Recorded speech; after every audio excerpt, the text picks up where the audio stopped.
بسم الله الرحمن الرحيم. النهارده ان شاء الله هنعمل مع بعض حبايبي بناتي واخواتي الاعزاء. صلوا على النبي عليه الصلاه والسلام. هنعمل مع بعض مكرونه بالبشاميل. ده اللي ضربت حوالي بصلتين كبار وعليهم كيلو لحمه، ودي السمنه نعصجهم مع بعض. اولا ده تعصيج اللحمه، هتعملي بيه اي حاجه سواء كان رقاق باللحمه، جلاش باللحمه، بتاع دوت مكرونه، بتاع ده بطاطس محشيه لحمه. فدي الطريقة. عملنا حوالي بصلتين وعليهم كيلو لحمة. اللحمة انا مطلعها من الفريزر لسه ما فكتش، بس هتفك مع سخونية البصل. ونشوف الطريقة ازاي ونشوف مع بعض. اهي اللحمة ساحت، تبتدي تدخل في التشويح مع بعض مع البصلة. حطينا عليها حبة فلفل اسمر وقلبي معاها في بعضها كده. ميتها قلبي فيها وما تخافيش لحد ما المية بتاعتها تنشف خالص وتسمعي انها بتتشوح. نقلب كده كله في بعض. ما تنسيش الفلفل الاسمر عليه، ما تحطيش ملح، الملح خليه في الاخر. ما هي بعد ما اتعصجت طفينا عليها. عايزه تعملي بقى بيها جلاش، هتعملي بطاطس محشيه، اي حاجه محشيه بالعصاج، ده العصاج. عشان نزود التست بتاع اللحمه المفرومه بتاع المكرونه البشاميل، حطش معلقه توم مفروم وحبه حوالي معلقتين كده من صلصة الطماطم دي بتاعت البرطمان. ده بيعلي التست بتاع بتاع اللحم. حوالي معلقتين وقلبيهم في بعض.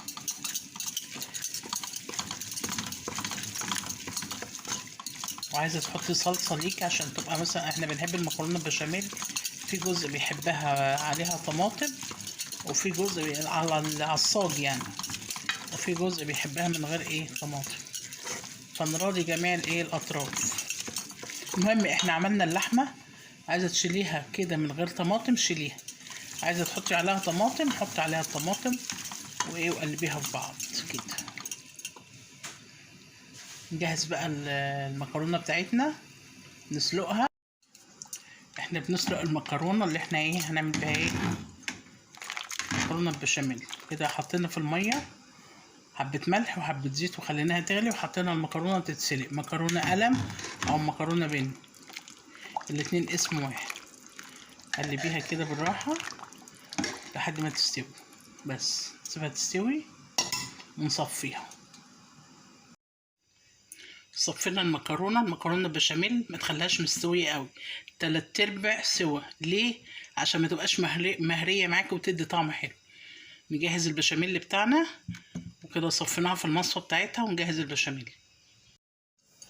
بعد ما عصجنا اللحم بتاعتنا وسلقنا المكرونة، انا هعمل البشاميل على البارد. هيبقى حاجة خفيفة، اجمل واخف واجمل من اللي عليه سمنة. فده حوالي لتر لبن او كيلو لبن، انا جايباه كامل الدسم. هنحط عليه هنحط حبة ملح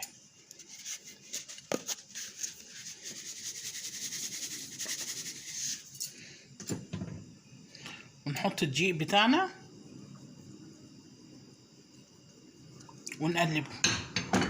ده حوالي نص كوباية دقيق، قلبيه. كل ده العين مش مولعة، البوتاجاز مش مولع، لحد ما نخليه خالص مفيش اي تكتلات. وحاطين حتة الزبدة بتاعتنا او حتة السمنة اللي عندك،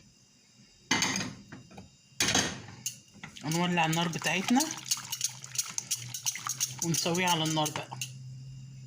ده اخف واجمل. قلبيه لحد ما تحس السمك بتاعه تقل. قلبيه قلبي خالص. انا ولعت عليه البوتاجاز، ولعت عليه النار. هتاكل صينيه مكرونه بالبشاميل، او طريقه البشاميل دي هتعجبك قوي. نقلب ليه؟ عشان ما يتكتلش معاكي ويكلكع. تفضلي قلبي كده، استمري في التقليب بالراحه لحد ما يتقل معاكي. حطي كمان عليه معلقه فلفل اسمر، فلفل اسمر بسيط، معلقه صغيره، بيدي مذاق حلو قوي في الاكل. بص ابتدى هو يتقل، ابتدى يتقل ونطفي عليه. حطينا المكرونه، هنحط عليها اللحمه اللي عصجناها، هنحط حبه بشاميل الاول. حطينا البشاميل، نقلبها ونروح حاطين اللحمه ايه عليها، قلب بالمعلقه. بعد ما حطينا المكرونه واللحمه والبشاميل هنفضيها في الصينيه. انا ما دهنتش الصينيه ولا حاجه، ما تخافيش، انا طول عمري بعملها كده. نفضي المكرونه،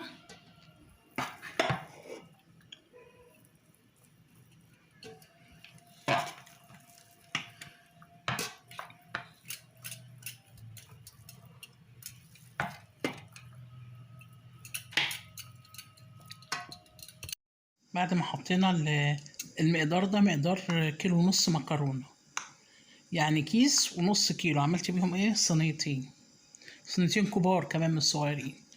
وادي البشاميل بتاعنا هنحطه على المكرونه من فوق. صلوا على النبي عليه الصلاه والسلام. هتاكلي احلى مكرونه من ايديكي تعمليها لولادك. نحط البشاميل بتاعنا، حطينا البشاميل على المكرونه، نحطها على الشبكه في النص ونولع عليها ايه الفرن من تحت، وبعدين هي مش تاخد سوا يعني، وبعدين نولع الشوايه من فوق. بعد ما تاخد بتاع 10 دقايق كده تحت على الشبكه، نطفي من تحت. لو عندك البوتاجاز بيولع تحت وفوق، يعني انا عندي بيولع تحت الاول وبعدين فوق، فبسوي تحت الاول على الشبكه برضو، وبعد كده اطفي واروح مولعه فوق ايه الوش يحمر. بصي احلى مكرونه بشاميل، مش هنعرف نقطعها دلوقتي، هتتفتفت، تمسك نفسها شويه ونقطعها. خدت في الفرن حوالي تلت ساعه على الشبكه في النص، وبعدين ولعت من فوق الشوايه وتبرد ونقطعها. مسكت نفسها نقطعها. بعد ما مسكت نفسها هي بنقطعها. احلى مكرونه بشاميل. تابعي الخطوات واشتركي لي في القناه واعملي لي لايك.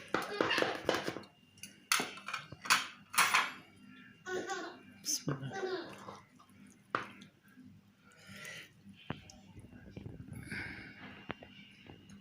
واو،